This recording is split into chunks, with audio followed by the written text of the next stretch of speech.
সুপ্রিয় শ্রোতা, গল্প পাঠের আসর চ্যানেলে শুনতে যাচ্ছেন হুমায়ুন আহমেদ রচিত কোথাও কেউ নেই উপন্যাসটির ২৫তম পর্ব। আমি ওয়ারা করিম, সাথে থাকুন। জাহানারা গা ধুয়ে ছাদে গিয়ে বসেছে। কদিন ধরেই অসহ্য গরম। গা ধুয়ে ছাদে বসে থাকলে কিছুক্ষণ ভালো লাগে, তারপর আবার শরীর ঘামতে থাকে। ইচ্ছে করে বিরাট কোনো দিঘিতে গা ডুবিয়ে বসে থাকতে। পদ্ম দিঘি, যার অথই জলে টাটকা পদ্মের গন্ধ। আজ ছাদে বসে থাকতে ভালো লাগছে না, বাতাস একেবারেই নেই। অনেক দূরের আকাশে বিদ্যুৎ চমকাচ্ছে, লোক দেখানো বিদ্যুৎ। বৃষ্টি হবে না। জাহানারা দীর্ঘ নিঃশ্বাস ফেলল। ছাদে বসে থাকার কোনো অর্থ হয় না, এর চেয়ে বসার ঘরে ফ্যানের নিচে বসে থাকা ভালো, খানিকটা বাতাস লাগবে। বড় আপা। জাহানারা চমকে তাকালো। মীরা উঠে এসেছে। সে তার স্বভাব মতো পা টিপে টিপে এসে কানের কাছে চেঁচিয়েছে, বড় আপা। চমকে দিয়েছি আপা? খুব খারাপ অভ্যাস মীরা। মানুষকে চমকে দিয়ে তোর লাভটা কি হয়? কেন এরকম করিস? আর করব না, নিচে যাও আপা, তোমার কাছে একজন ভদ্রলোক এসেছেন। আমার কাছে এত রাতে? রাত তো বেশি হয়নি আপা, মোটে ৯টা ২১। ভদ্রলোক আসার সঙ্গে সঙ্গে ঘড়ি দেখলাম। কে সে? জানি না কে, খুব ভীতু ভীতু চেহারা। আমাকে আপনি আপনি করে কথা বলল। এটা কি মিস জাহানারার বাসা? উনি কি আছেন? আপনি কি তাকে দয়া করে বলবেন মামুন সাহেব এসেছেন? নিজেকে কি চমৎকার করে সাহেব বলল। আমি আরেকটু হলে হেসে ফেলেছিলাম। জাহানারা বিস্মিত হয়ে নিচে নেমে এলো। এত রাতে হুট করে বাসায় উপস্থিত হবার কোনো মানে হয়? তার সঙ্গে এমন তো কোনো ঘনিষ্ঠতা নেই। মামুনের মুখে অপ্রস্তুত একটা ভঙ্গি। এত রাতে উপস্থিত হবার কারণে সে নিজেও যে লজ্জিত তা পরিষ্কার বোঝা যাচ্ছে। কাজটা যে ভালো হয়নি, চলে যেতে পারলে সে বাঁচে, এই ভাবটা স্পষ্ট। জাহানারার একটু মায়াই লাগলো। আরে আপনি? অসময়ে এসে পড়েছি, খুবই লজ্জিত। এত রাত হয়েছে, বুঝতে পারিনি। দাঁড়িয়ে আছেন কেন? বসুন। রাত এমন কিছু বেশি হয়নি। আগেও কয়েকবার ঢাকায় এসেছি, আপনার সঙ্গে দেখা হয়নি। একবার অবশ্যই বাসাতেও এসেছিলাম। কই, আমাকে তো কেউ কিছু বলেনি। না মানে, আপনাকে বলবার কথাও নয়, আমি রাস্তা থেকে চলে গেছি। কি আশ্চর্য! কেন? সেবারও রাত হয়ে গিয়েছিল, ভাবলাম এত রাতে বিরক্ত করা। আপনার বান্ধবী কেমন আছেন? প্রশ্নটা করে জাহানারা নিজেই খানিকটা অপ্রস্তুত হয়ে গেল। হঠাৎ করে বান্ধবীর প্রসঙ্গ নিয়ে আসার কোনোই কারণ নেই, কিংবা কে জানে, হয়তো কারণ আছে। হয়তো তার অবচেতন মনে এই প্রসঙ্গটা আছে। মোনার কথা বলছেন? জি। ওর কোনো খবর পাচ্ছি না, বাসায় তালা। দুদিন গিয়ে ঘুরে এসেছি, কোথায় গেছে তাও কেউ জানে না। অফিসে যান, অফিসে গেলে নিশ্চয়ই খোঁজ পাবেন। অফিসে গিয়েছিলেন? জি না। মামুনের মন একটু খারাপ হলো। অফিসের কথা তার মনে আসেনি। চা খান? জি না, চা খাবো না, আজ উঠি। এসেই উঠবেন কেন? বসুন, গল্প টল্প করুন। আপত্তি না থাকলে আমাদের সঙ্গে রাতে খান। মামুন কিছু বলল না, জড়সড় হয়ে বসে রইল। তার ভঙ্গি দেখে মনে হচ্ছে খাওয়ার ব্যাপারে তার কোনো আপত্তি নেই, অথচ খাবার কথাটা জাহানারা নিতান্তই ভদ্রতা করে বলেছে। ঘরে আয়োজন খুবই সামান্য, দুপুরের তরকারির অবশিষ্ট দিয়ে রাতে চালানোর কথা। জাহানারা একবার ভাবলো বলবে, থাক, আপনার খাওয়ার দরকার নেই, মেনু খুব খারাপ, অন্য একদিন এসে খেয়ে যাবেন। কিন্তু এ জাতীয় কোনো কথা বলাও সম্ভব নয়। একটু আগে খেতে বলে পর মুহূর্তে না বলা যায় না। জাহানারা তাকে বসিয়ে রেখে রান্নাঘরে চলে গেল। অসহ্য গরমে রান্নাঘরে ঢোকা মানে নরকে প্রবেশ করা। নতুন কিছু তৈরি করাও ঝামেলা। কয়েকটা শুকনো বেগুন ছাড়া কিছুই নেই। মা থাকলে এই দিয়েই কিছু একটা করে ফেলতেন। মার শরীর দুদিন থেকে খুব খারাপ, হাঁপানির টান উঠেছে, ঘর অন্ধকার করে পড়ে আছেন। রান্নাঘরে জাহানারার সামনে মুখ নিচু করে মীরা বসে আছে। সে একটু পরপর ফিক ফিক করে হেসে ফেলছে এবং সেই হাসি গোপন করবার জন্যে প্রাণপণ চেষ্টা করছে। জাহানারা বিরক্ত হয়ে বলল, হাসছিস কেন? ওই লোকটা কে আপা? কেউ না, একজন চেনা লোক। মীরা আবার হেসে ফেলল। জাহানারা ঝাঁঝালো গলায় বলল, গ্রামে যখন পোস্টিং হয়েছিল তখন এই ভদ্রলোক অনেক সাহায্য করেছেন। এখানে বেড়াতে এসে আমার সঙ্গে দেখা করতে এলেন। ভদ্রতা করে খেতে বলেছি, তাতেই রাজি হয়ে আমাকে বিপদে ফেলেছেন। এর মধ্যে হাসির কি আছে? তুমি কৈফিয়ত দিচ্ছ কেন আপা? কৈফিয়ত দিচ্ছি না। কৈফিয়ত দেবার কি আছে? তুই এখানে বসে না থেকে ভদ্রলোকের সঙ্গে গল্প কর। একা একা বসে আছেন। আমি বরং লাল আপাদের বাসা থেকে এক বাটি তরকারি নিয়ে আসি। কিছু আনতে হবে না। মীরা তার আপার কথা শুনল না, পাশের বাসা থেকে তরকারি নিয়ে এলো। সে ভেবেছিল আপা রাগ করবে, রাগ করল না। মুখ দেখে মনে হলো খুশিই হয়েছে। মীরা চলে গেল বসার ঘরে। মামুন হাসি মুখে বলল, এসো খুকি, কি নাম তোমার? মীরা বিরক্ত হলো। লোকটা এখন আবার তুমি করে বলছে। আমার নাম মীরা। দু বোন তোমরা? দু বোন এক ভাই। ভাই গেছে নানার বাড়িতে বেড়াতে। কি পড়ো তুমি? ইউনিভার্সিটিতে পড়ি, সেকেন্ড ইয়ার। সাবজেক্ট হচ্ছে ফিলসফি। কি সর্বনাশ, আমি ভেবেছিলাম 8-9 বোধহয় পড়ো। আগে টের পেলে খুকি বলতাম না। তোমার আপা কোথায়? রান্নাঘরে। খেতে রাজি হয়ে আপনি আমাদের যে বিপদে ফেলেছেন। ঘরে খাবার কিছু নেই, পাশের বাড়ি থেকে বাটিতে করে তরকারি আনতে হলো। সে কি? অবশ্যই ওরাও মাঝে মাঝে নিয়ে যায়, এটা কোনো ব্যাপার না, শোধবোধ হয়ে যায়। মামুন এই চমৎকার চেহারার ফুটফুটে মেয়েটির প্রতি গাঢ় মমতা বোধ করল। কি সুন্দর মুখে কথা বলছে। জাহানারা এরকম নয়, কথা সে প্রায় বলেই না। আপনি নাকি আপাকে অনেক সাহায্য করেছেন? কি সাহায্য করেছেন? আমি তো কোনো সাহায্য করিনি, উল্টো তিনি আমাকে সাহায্য করেছেন। ব্যাংকের একটা লোনের ব্যাপারে খুব সাহায্য করেছেন। উনি কিন্তু আপনার কথা আমাকে একবারও বলেননি। আমার কথা কি বলবেন? আমার সম্পর্কে বলার তো কিছু নেই। আমি বরং ওনার সম্পর্কে অনেক কিছু বলতে পারি। বলুন, শুনি। মামুন হেসে ফেলল। মীরা কৌতূহলী চোখে তাকিয়ে আছে। অপরিচয়ের সংকোচ বলে কিছুই তার মধ্যে নেই। মামুনের মনে হলো এই মেয়েটি তার বোনের কিছুই পায়নি। বালিকা ভাব তার মধ্যে প্রবল, কেমন অবলীলায় পা নাচাচ্ছে। মীরা বলল, চুপ করে আছেন কেন? আপার কথা বলুন। তোমার আপা একা একা শ্মশানে ঘুরতে খুব পছন্দ করত। সে কি? হ্যাঁ, গ্রামের লোকজনদের ধারণা তোমার আপার সঙ্গে জিন আছে। কি বলছেন এসব? সত্যি কথাই বলছি। কেউ অদ্ভুত কিছু করলেই গ্রামের লোকজন মনে করে তার সঙ্গে জিন আছে।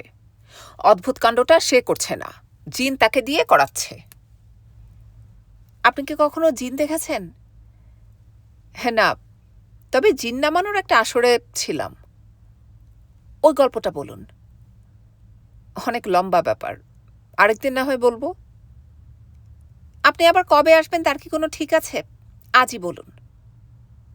গল্প শুরু করা গেল না। জাহানারা শাড়ির আঁচলে ঘাম মুছতে মুছতে বসার ঘরে ঢুকল। ক্লান্ত গলায় বলল, খাবার নিয়ে আয় মীরা, রান্না হয়ে গেছে। একটু পরে আনি আপা, উনি একটা জিনের গল্প মাত্র শুরু করেছেন। জাহানারা বিরক্ত গলায় বলল, গল্প আরেকদিন হবে, রাত হয়ে যাচ্ছে না, ঝড় বৃষ্টি হতে পারে। ঝড় বৃষ্টি হলে উনি থেকে যাবেন আপা, অসুবিধা কি? ভাইয়ার ঘর তো খালিই আছে। অকারণে বকবক করিস না তো। মীরা উঠে গেল। মামুন বলল, আপনার বোনটিকে চমৎকার লাগলো, একেবারে বালিকা স্বভাব। ইউনিভার্সিটিতে সেকেন্ড ইয়ারে পড়ে, বিশ্বাসই হয় না। ইউনিভার্সিটিতে পড়ে আপনাকে কে বলেছে? ও এবার মাত্র ক্লাস 10-এ উঠল, ওর একটা কথাও বিশ্বাস করবেন না। মামুন হেসে ফেলল। প্রথমবারের মতো জাহানারার মনে হলো এ লোকটার হাসিটা তো বেশ সুন্দর, সহজ হাসি। সব মানুষ সরল ভঙ্গিতে হাসতে পারে না। মনের মধ্যে কুটিলতা তাদের হাসির মধ্যেও অদৃশ্যভাবে ছায়া ফেলে। মামুন বলল, আমি হুট করে আসায় আপনি কি আমার উপর রাগ করেছেন? না, রাগ করব কেন? বিরক্ত যে হয়েছেন এটা বুঝতে পারছি, তবু যেতে ইচ্ছে করছে না। জাহানারা কি বলবে ভেবে পেল না। মীরা এসে বলল, ভাত দেয়া হয়েছে। জাহানারার মা হাসিনা বিছানায় শুয়ে থাকলেও কোথায় কি হচ্ছে সব বুঝতে পারেন। আজ তার হাঁপানির টান উঠেছে। শ্বাস নেবার কষ্টের সঙ্গে যোগ হয়েছে গরমের কষ্ট। সন্ধ্যাবেলা থেকে আধ কপালি মাথার যন্ত্রণায় ছটফট করছেন। তবু এর মধ্যেও তিনি টের পেলেন অপরিচিত একজন যুবকের জন্যে এ বাড়িতে রান্নাবান্না হচ্ছে। তিনি বুঝতে পারছেন যুবক জাহানারার পরিচিত। অফিস করা মেয়েদের অনেক পরিচিত পুরুষ থাকে, এটা স্বীকার না করে উপায় নেই। কিন্তু তাই বলে তারা রাতে ভাত খাবার জন্যে থেকে যাবে কেন? তারা কি জানে না একজন অবিবাহিতা মেয়ের কাছে রাত বিরাতে যেতে নেই? মেয়ে বা মেয়ের আত্মীয় স্বজন কিছু মনে না করলেও আশেপাশে লোকজন আছে না? কেউ যদি হঠাৎ করে একটা কথা বলে ফেলে তখন? মানুষের মুখেই জয়, আবার মানুষের মুখেই ক্ষয়। মেয়ের নামে বদনাম বের হতে সময় লাগে না। কেউ একটা কথা বললে 10 জন সেই কথাটা 10 রকম করে 100 জনকে বলবে। হাসিনা বিছানায় উঠে বেড সুইচে বাতি জ্বালালেন। এটা তার সংকেত। বাতি জ্বালানো মানে তিনি চান কেউ তার ঘরে আসুক। অন্ধকার ঘরের অর্থ হচ্ছে তিনি কারোর সঙ্গ কামনা করছেন না। মীরা ঘরে ঢুকল। হাসিনা বললেন, কে এসেছে? মীরা গম্ভীর গলায় বলল, আপার বন্ধু। আপার বন্ধু আবার কে? আছে একজন, এতদিন আপা কাউকে বলেনি, তাই আমরা জানতে পারিনি, এখন জানলাম। তুই কি বলছিস? ঠিকই বলছি মা, খুব শিগগিরই এ বাড়িতে বিয়ে লেগে যাবে। হলুদ বাটো, মেহেন্দি বাটো, বাটো ফুলের মৌ। হাসিনা কাতর গলায় বললেন, জাহানারাকে ডেকে আনতো। মীরা মার পাশে বসতে বসতে বলল, এখন ডাকা যাবে না, ওরা দুজন সুখ দুঃখের গল্প করছে। হাসিনা অদ্ভুত চোখে তাকিয়ে রইলেন। জাহানারার মতো মেয়ে নিজে একটা ছেলেকে পছন্দ করেছে, আলাদা একটা ঘরে বসে গল্পগুজব করছে, এই ব্যাপারটাই তার বিশ্বাস হচ্ছে না। এখন যদি ইলেকট্রিসিটি চলে যায়, ইলেকট্রিসিটি চলে গেলে অবস্থাটা কি হবে? ঢাকা শহরের ইলেকট্রিসিটির কি কোনো ঠিক আছে? হাসিনার প্রায় দম বন্ধ হয়ে আসছে, হাত পা ঠান্ডা হয়ে আসছে। ইচ্ছে করছে উঠে বসার ঘরে চলে যান এবং কঠিন গলায় বলেন, এই ছেলে, তুমি কেমন ভদ্রলোক বলো তো, এত রাত পর্যন্ত। হাসিনা আর ভাবতে পারলেন না, ভাবা সম্ভবও নয়। দিনকাল পাল্টে গেছে, কিছু বলতে ইচ্ছা করলেও বলা যায় না। জাহানারা ঘরে ঢুকে শান্ত গলায় বলল, মা, উনি তোমার সঙ্গে দেখা করবেন। হাসিনা তীক্ষ্ণ চোখে তাকালেন। এই ঘরের বাল্ব 40 পাওয়ারের, পরিষ্কার করে কিছু দেখা যায় না। ওনার নাম মামুন, গ্রামে যখন পোস্টিং ছিল তখন আমাকে অনেক সাহায্য করেছেন। মামুন এগিয়ে এসে পা ছুঁয়ে সালাম করল। হাসিনা তাকিয়ে আছেন তীক্ষ্ণ চোখে। ছেলেটা লম্বা আছে, এটা একটা ভালো দিক, তবে বয়স বেশি। জাহানারার চেয়ে 7-8 বছরের বড় তো হবেই, আরও বেশিও হতে পারে। গায়ের রং ময়লা, পুরুষ মানুষের গায়ের রং ময়লা হলেও কিছু যায় আসে না। সভ্য ভদ্র বলেও মনে হচ্ছে। পা ছুঁয়ে সালাম করল, কেউ করে না। নিজের ছেলেমেয়েরাই করে না, অন্য মানুষ কি করবে? ছেলেটিকে তিনি তুমি বলবেন না আপনি বলবেন ভেবে পেলেন না। মামুন বলল, আপনার শরীর কেমন? বাবা, আমি ভালো, তুমি বসো, আমি এখন যাই, অন্য আরেকদিন এসে আপনার খোঁজ নেব। এই ভদ্রতাটুকু হাসিনার ভালো লাগলো। আবার আসবো বলেনি, বলেছে আবার এসে আপনার খোঁজ নেব। ছেলেটা মন্দ হবে না। বিয়ে শাদী অবশ্যই পুরোটাই ভাগ্য, কিছুই বলা যায় না।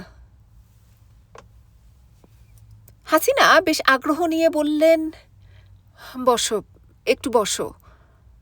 বলেই মনে হলো এতটা আগ্রহ দেখানো কি ভালো?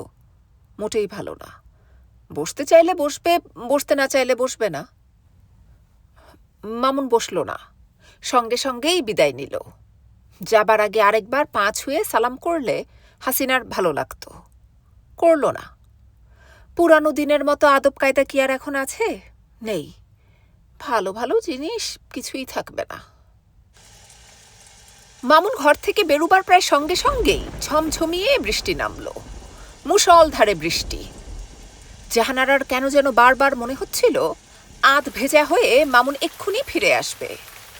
লেডিস ছাতা একটা ঘরে আছে, তা দিয়ে দেয়া যাবে, কিংবা থেকেও তো যেতে পারে, অসুবিধা কি?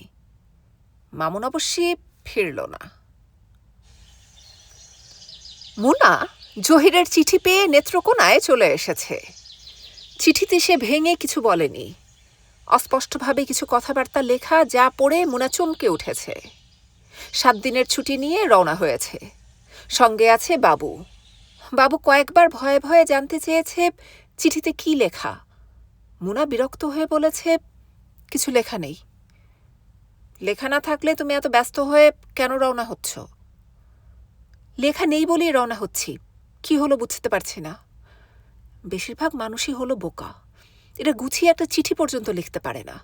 হয়তো গিয়ে দেখব কিছুই না। জহিরের চিঠিটা এরকম ছিল, শ্রদ্ধেয় আপা, আমার সালাম জানবেন। আশা করি ভালোই আছেন। কয়েকদিন পূর্বে বাবুর এক পত্রে আপনাদের কুশল জানতে পেরে সুখী হয়েছি। এখানকার খবর একমতো, বকুলের ব্যাপারে কিঞ্চিত সমস্যা হয়েছে।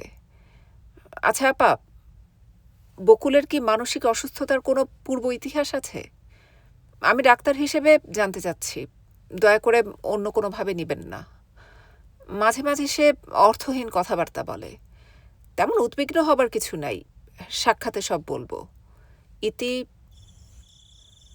তারা নেত্রকোনা পৌঁছল সন্ধ্যাবেলা। জহিরদের বাড়ি শহরের একটু বাইরে। নেত্রকোনা কোর্ট রেল স্টেশনে নেমে রিকশায় আধ ঘন্টার মতো লাগে। বাড়ি দেখে মুনা মুগ্ধ। বিশাল বাড়ি, রাজ্যের গাছপালা বাড়িটা ঘিরে জঙ্গলের মতো করে রেখেছে। পুরানো আমলের খিলান দেয়া বাড়ি, লোহার ভারী গেট। গেট থেকে বাড়ির সদর দরজা পর্যন্ত সুরকি বিছানো পথ। জাফরি কাটা রেলিংয়ে মাধবীলতার ঝাড়। মুনা মুগ্ধ গলায় বলল, চমৎকার। বাবু মাথা ঝাঁকিয়ে বলল, চমৎকার কোথায় আপা, এ তো ভুতুড়ে বাড়ি। বাড়ির সামনে এসে দাঁড়ানোর পর এটাকে সত্যি সত্যি ভুতুড়ে বাড়ি বলেই মনে হতে লাগলো। কোনো সাড়া শব্দ নেই। সন্ধ্যা হয়ে গেছে, অথচ কোথাও বাতি জ্বলছে না। 2-3 জায়গা থেকে একসঙ্গে তক্ষক ডাকছে। কামলা ধরনের একজনকে বারান্দায় বসে দড়ি পাকাচ্ছিল। বাইরের মানুষজন দেখেও তার কোনো ভাবান্তর হলো না। দড়ি পাকানোয় মনোযোগ যেন আরো বেড়ে গেল। মুনা বলল, এই যে ভাই, ভেতরে গিয়ে বলুন আমরা এসেছি। লোকটি নিঃশ্বাস ফেলে বলল, বাড়িতে কেউ নাই। সে কি, কোথায় গেছে? বিরামপুর, খালার ছোট মাইয়ার বিয়া। আসবে কখন? ঠিক নাই, রাইতের ট্রেনে আসতে পারে, আবার নাও আসতে পারে। বাড়িতে আপনি ছাড়া কেউ নেই? ময়নার মা আছে। আমরা ঢাকা থেকে এসেছি, আমি বকুলের বড় বোন, এখানে থাকব, কিছু একটা ব্যবস্থা করুন। এখন দড়ি পাকানোটা কিছুক্ষণের জন্যে বন্ধ রাখা যায় না? আপনি উঠে দাঁড়ান, ময়নার মাকে খবর দিন। লোকটি নিতান্ত অনিচ্ছায় উঠে দাঁড়ালো। মুনা উঁচু গলায় বলল, কিরকম কাণ্ড কারখানা কিচ্ছু বুঝতে পারছি না। চারদিক অন্ধকার হয়ে গেছে, বাতি জ্বলছে না কেন? ইলেকট্রিক নাই, রাত 10টার পরে ইলেকট্রিক আয়। রাত 10টার পরে ইলেকট্রিসিটি দিয়ে হবে কি? হারিকেন জ্বালান, নাকি ঘরে হারিকেনও নেই? আছে। মুনা নিজেই ভেতরে ঢুকে ডাকল, ময়নার মা, ময়নার মা।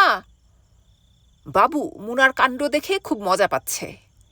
আপা কত সহজেই না কর্তৃত্ব নিয়ে নিচ্ছে, যেন সে এই বাড়িরই একজন, অপরিচিত কেউ না। ময়নার মা এসে দাঁড়ানো মাত্র মুনা বলল, গোসলের পানি গরম দাও তো ময়নার মা। ঘরে চা পাতা আছে? ভালো করে চা বানাও, আমরা ঢাকার মেহমান। বকুলরা গিয়েছিল ঠাকরাকোনা। রাত 12টার ট্রেনে বকুল এবং জহির এই দুজন ফিরেছে। বকুল আগে আগে বাড়ি ঢুকল, বারান্দার কাছে এসে থমকে দাঁড়ালো। মুনা আপার মতো কে যেন বারান্দার ইজি চেয়ারে বসে আছে। প্রথম কিছুক্ষণ সে নিজের চোখকেই বিশ্বাস করতে পারল না। ভয় পাওয়া গলায় বলল, কে? মুনা বলল, ভূত। কেমন আছিস রে বকুল? আপা তুমি? মুনা হাসল। বকুল বলল, আপা তুমি নাকি? সত্যি তুমি? না, মিথ্যা আমি। বকুল শিশুদের মতো গলায় চেঁচিয়ে উঠল, আপা এসেছে, আপা এসেছে, মুনা আপা, মুনা আপা এসেছে। জহির বারান্দায় উঠে এসে দেখল বকুল তার আপাকে জড়িয়ে ধরে কাঁদছে এবং কিছুক্ষণ পর পর বলছে, আপা এসেছে, মুনা আপা এসেছে। মুনা বলল, ছাড় তো, দম বন্ধ করে মারবি নাকি? জহির, তুমি তোমার বউকে সামলাও। জহির বিব্রত গলায় বলল, খুব নিশ্চয়ই অসুবিধা হয়েছে, খবর দিয়ে এলে হতো না, স্টেশনে থাকতাম। কোনো অসুবিধা হয়নি। খাওয়া দাওয়া করেছেন আপা?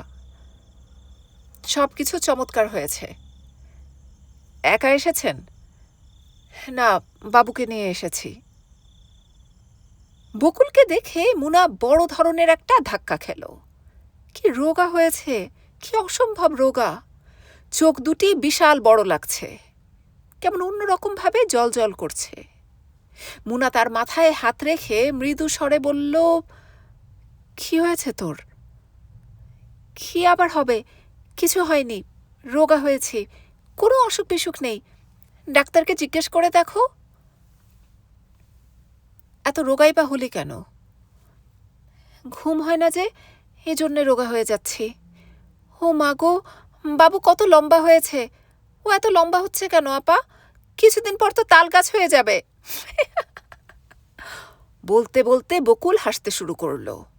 প্রথমে মৃদু স্বরে, তারপর বেশ শব্দ করেই হাসতে লাগল।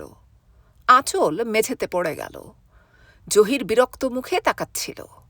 সে গম্ভীর গলায় বলল, হাসি বন্ধ করো বকুল। আপা কোথায় ঘুমাবেন কিছু একটা ব্যবস্থা করো, শুধু শুধু হাসলে তো হবে না। হো মা, তাই তো। বকুল প্রায় ছুটে ভেতরে চলে গেল। পর মুহূর্তেই বেরিয়ে এসে বলল, বাবু হেসেছি বলে রাগ করিসনি তো? বলেই দেরি করল না, আবার ভেতরে চলে গেল। বাবু অবাক হয়ে তাকালো মুনার দিকে। মুনা বলল, জহির, ওর কি হয়েছে? কিছু হয়নি আপা, ঢং করছে। ঢং করছে মানে? নানান রকমের যন্ত্রণা আপা, এসেছেন যখন সবই শুনবেন। ডাক্তার দেখাচ্ছ? ডাক্তার দেখাবো কি, আমি নিজেও তো একজন ডাক্তার, নাকি আপনারা তা মনে করেন না? মুনা আর কিছু বলল না, বিস্মিত চোখে জহিরের কঠিন মুখের দিকে তাকিয়ে রইল। জহির অস্বস্তির সঙ্গে বলল, আপা কিছু মনে করবেন না, উল্টাপাল্টা কী সব বলছি। আসলে আমার নিজের মাথাও ঠিক নেই, বলবো আপনাকে সব, আজ রাতেই বলবো, শুনলে আপনি নিজেই সব বুঝবেন। জহির যা বলল তা শুনে মুনা হতভম্ব হয়ে গেল। কাঁপা গলায় বলল, এসব কি বলছো তুমি? সত্যি বলছি আপা, একটা কথাও মিথ্যা না। বকুল সারা রাত ইচ্ছা করে জেগে থাকে। তার ধারণা ঘুমোলে আমি ওর গলা টিপে দম বন্ধ করে মেরে ফেলব। কদিন ধরে এরকম হচ্ছে? 3 মাসের বেশি। আগে জানাওনি কেন? ইচ্ছে করেনি আপা। তাছাড়া কি? আমার ধারণা পুরো ব্যাপারটা তার সাজানো, আমাকে যন্ত্রণা দেবার একটা চেষ্টা। তোমাকেই বা শুধু শুধু যন্ত্রণা দিতে চাচ্ছে কেন? জানি না আপা। আপনি এসেছেন, এখন দেখুন কিছু করতে পারেন কিনা। ও আজ রাতে আমার সঙ্গে ঘুমাক। কি বলো জহির? নিশ্চয়ই আপা, আপনার বলার দরকার ছিল না, আমি নিজেই পাঠাতাম। মুনার শোবার জায়গা করা হয়েছে দোতলার সবচেয়ে দক্ষিণের ঘরে। বিশাল ঘর, 3টি বড় বড় জানালা, খুব হাওয়া খেলে।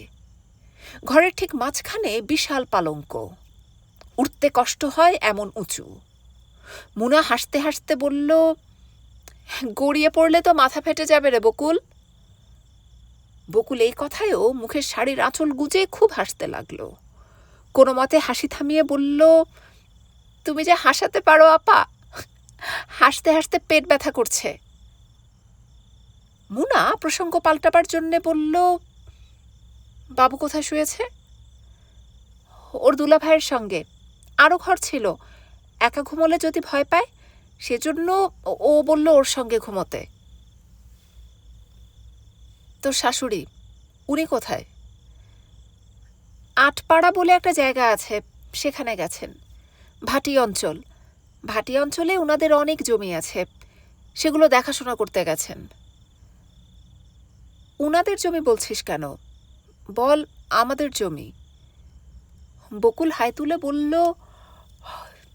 ওই একই হলো। ঘুম পাচ্ছে নাকি রে? না, রাতে ঘুম হয় না তো। পান খাবে আপা? আমার শাশুড়ির কাছ থেকে আমি পান খাওয়া শিখেছি। আমার শাশুড়ির একটা পানের বাটা আছে, তাতে 18 রকমের মশলা রাখার জায়গা আছে। খুব পানবিলাসী মনে হচ্ছে। খুব পানবিলাসী। জয়পুরি মশলা ছাড়া তিনি পান খেতে পারেন না। জয়পুরি মশলাটা আবার কি? দাঁড়াও, নিয়ে আসছি, খেয়ে দেখো। আনতে হবে না, আমি পান খাই না। আয় আমরা শুয়ে শুয়ে গল্প করি। আমার পান খেতে ইচ্ছে করছে আপা, যাবো আর আসবো। মুখ ভর্তি পান নিয়ে বকুল ঢুকল। পানের রস উপচে পড়ছে, মুখ হাসি হাসি, হাতে পানের বাটা। নাও আপা, খেয়ে দেখো, অল্প একটু জর্দা দিয়েছি। প্রথমবারের রসটা ফেলে দিও, তাহলে আর কিছু বুঝতে পারবে না। বকুল পালঙ্কে উঠে এলো। মুনা বলল, মশারি ফেলবে না? মশা নেই আপা, মশারি লাগবে না। একটু আগে একটা মশা আমার কানে কামড় দিয়েছে, এখনো জ্বলছে।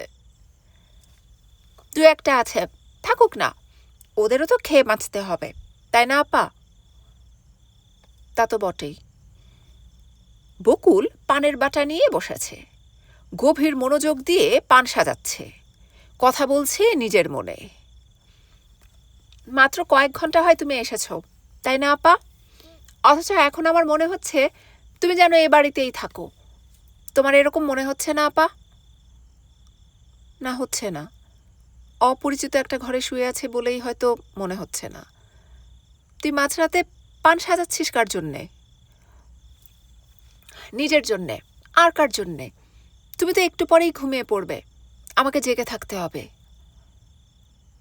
জেগে থাকতে হবে কেন? ও তোমাকে কিছু বলেনি? বলেছে। তোর মুখ থেকে আরেকবার শুনতে চাই। আয়, আমার পাশে শুয়ে বল। বকুল সঙ্গে সঙ্গে শুয়ে পড়ল।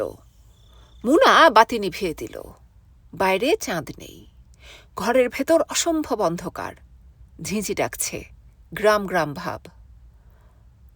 বকুল, কি আপা, তোদের এই জায়গাটা এত অন্ধকার কেন? কাল থেকে ঘরে একটা হারিকেন টারিকেন কিছু রাখিস তো। এখন নিয়ে আসি। না, এখন আনতে হবে না, তোর ঘুম না হওয়ার গল্পটা শুনি। বকুল ফিসফিস করে বলতে লাগলো। মাস তিনেক আগের কথা আপা, সন্ধ্যাবেলা ঘুমিয়ে পড়েছি। দোতলার একেবারে পশ্চিমে একটা ঘর আছে, ওই ঘরে। হঠাৎ ঘুম ভেঙে গেল, শুনি দরজায় টুকটুক করে কে যেন টোকা দিচ্ছে। আমি খুবই অবাক, দরজা হাট করে খোলা, টোকা দেবে কে? আমি বললাম, কে ওখানে? কেউ কোনো শব্দ করল না। তখন শীতের সময়, সূর্য ডুবতেই সব অন্ধকার হয়ে যায়, খুব কুয়াশাও পড়ে। ঘরটা একদম অন্ধকার, আবার মনে হচ্ছে ঘরের ভেতরেও কেমন যেন কুয়াশা। আমার বুকের মধ্যে ধক করে উঠল। আমি আবার বললাম, কে? তখন খুব পরিষ্কার গলায় বাবা কথা বললেন। বকুল, আমি। কেমন আছিস রে মানিক? আমি ভয়ে থরথর করে কাঁপছি, একটা কথাও বলতে পারছি না। বাবা তখন বললেন, তোকে সাবধান করে দিতে এসেছি রে মা, জহির ছেলেটা তোকে গলা টিপে মেরে ফেলবে, খুব সাবধানে থাকিস, খুব সাবধানে থাকবি মা, খুব সাবধান। তারপরের কথা আমার কিছু মনে নেই আপা, অজ্ঞান হয়ে গিয়েছিলাম। জ্ঞান হলে দেখি সবাই ভিড় করে আছে, আমার শাশুড়ি আমার মাথায় পানি ঢালছেন। ব্যাপারটা তাদের বলেছিলি? না, কিচ্ছু বলিনি, শুধু ওকে বলেছি রাতে ঘুমোলে তুমি আমার গলা টিপে মেরে ফেলবে, এই জন্যে ঘুমাই না। আর কিছু বলিসনি তো? না। খুব ভালো করেছিস, এই ঘরে আমার সঙ্গে শুয়েছিস, এখন তো আর কোনো ভয় নেই, এখন ঘুমো। না, ঘুমিয়ে ঘুমিয়ে আমার অভ্যেস হয়ে গেছে আপা, তুমি ঘুমাও। বলতে বলতে বকুল গভীর ঘুমে তলিয়ে গেল। জেগে রইল মুনা। সারা রাত এক পলকের জন্যেও তার ঘুম এলো না। বিশাল ঘরের বিশাল পালঙ্কে শুয়ে তার গা ছমছম করতে লাগলো।